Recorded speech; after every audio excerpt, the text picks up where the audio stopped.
For millions of years, mankind lived just like the animals.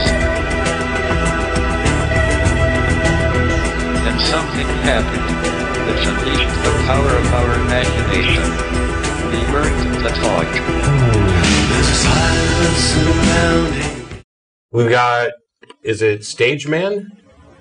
Yeah, Stage Man here. How you doing? Pretty good, pretty good. I've been watching your videos. I find you guys interesting, and I wanted to call in, make comments on a couple of topics that you guys had talked about. It appears that some of the conversation isn't taking into consideration certain topics such as physics or biology. I heard that you have a physicist there. Yeah, he's sitting right here. Fantastic. I don't know what your experience is as a physicist, or if you are, in fact, a graduate of your discipline, and if you're working in the field. But aside from that, God can be proven conclusively via physics and biology. Okay. That being that... Define God and make your case. Excuse me? Define God and then make your case. Prove that God exists with physics and biology. Oh, I am. Well, you got to define God first. No, I don't have to define God. How are you going to say that physics and biology prove something that you haven't defined? Well, because if you listen to the evidence, you'll see that there has to be a God. No, and the evidence is that you're assuming some definition. You're assuming some definition of God in order to make that statement at all. No, well, listen. Yes, to the you evidence, have and then to. You make your own conclusion. No, stop. If you say that physics proves that there has to be a God, you have some working definition of God in order to make that claim at all, and I want to know what it is. God is the being that is outside of time and space that created time and space. You as a physicist know that time is quantitative. It has already been conclusively proven that time is quantitative in physics. So if time is quantitative, it has a beginning, it has an end. That being the case, God is outside of time and space. He inhabits eternity, something that man cannot comprehend. If we can't comprehend it, how can you make the assertion?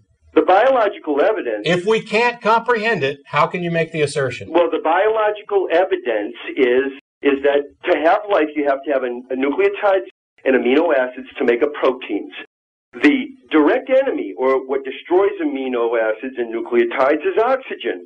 Now, some people say that we formed in the ocean. We evolved out of the ocean. Well, that couldn't be because nucleotides and amino acids have got to synergize in the same amounts exactly at the same time. Their enemy, oxygen. The ocean is water. What's water made up of? I'll say hydrogen and oxygen. Do I win? Oh, you win. Now, some people have even argued to me about However, water isn't oxygen. There are lots of things that contain... the molecules.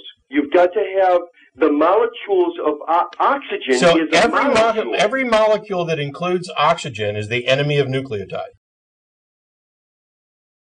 If oxygen is present... Now, if oxygen is present on its own... Now, granted, I'm not a scientist or a biologist, and I don't know whether any of this is accurate, and I don't know if my objections are valid or not, but... You're absolutely right. If oxygen is present...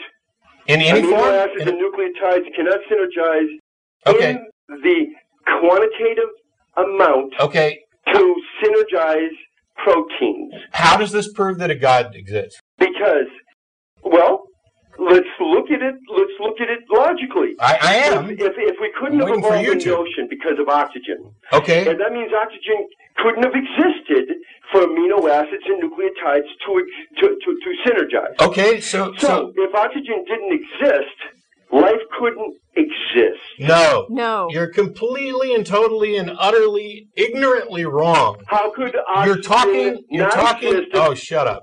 You're talking about abiogenesis, which is a theoretical field, which we don't necessarily know how life in fact did form. But we do know that life can in fact form. The Miller experiments demonstrated that under some atmospheric conditions, which do not match Earth, it doesn't matter that it doesn't match Earth, that it was wrong. Under some atmospheric conditions, life can spontaneously be created from non-life through purely natural means. That has been demonstrated. It doesn't matter that we don't know exactly how it did happen on Earth. The fact that it's possible is all we need to know. Yeah. The other thing is... Oh. Well, the other point I'd like to make is that the idea that amino acids couldn't form on the Earth is completely wrong, because at the time the amino acids are supposed to have formed, right, something like, what, 3.5 billion years ago? Something like that. By the way, if we can, put up a link to Talk Origins, where these questions are actually addressed by people who know what the hell they're talking about. Yes, because this one's actually addressed. Okay, actually, oxygen didn't exist on the Earth at that time in the same concentration that it does now, because plants hadn't evolved yet. Yeah. So that's what gave us the oxygen. Of course, plants evolved first, and then animal life came later. But the big point is that, I should say, and I'll just go ahead bacteria. and pretend like he stayed on the line to defend himself.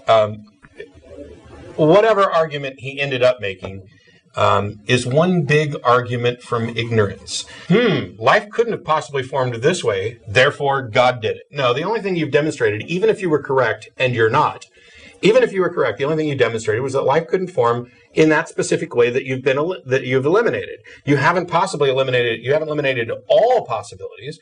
You've just said, I can't think of any other way it could have been done, therefore God did it. I can't think of any way this could have happened, therefore some being existing outside of space and time must have done it by magic. Sorry, it doesn't work that way. If you want to talk about possibilities and which things are possible and which ones are not, that's fine. I'd like us to move more towards probabilities, but saying that physics and biology conclusively prove that a transcendent, out-of-time, intelligent being exists is absurd and demonstrates some of the most pitiful logical reasoning that I've ever heard. If it were true, you wouldn't be calling in to a public access television program to tell me that physics proves God. No, it doesn't. If that was the case, everybody'd know about it. There would be scientific journals, peer-reviewed, demonstrating that physics proves God.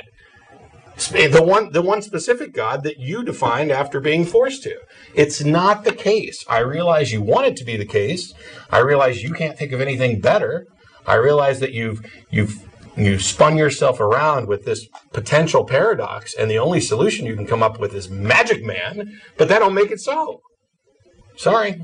The God of the Old Testament is arguably the most unpleasant character in all fiction, jealous and proud of it, a petty, unjust, unforgiving control freak, a vindictive, bloodthirsty ethnic cleanser, a misogynistic, homophobic, racist, infanticidal, genocidal, filicidal, pestilential, megalomaniacal, sadomasochistic, capriciously malevolent bully.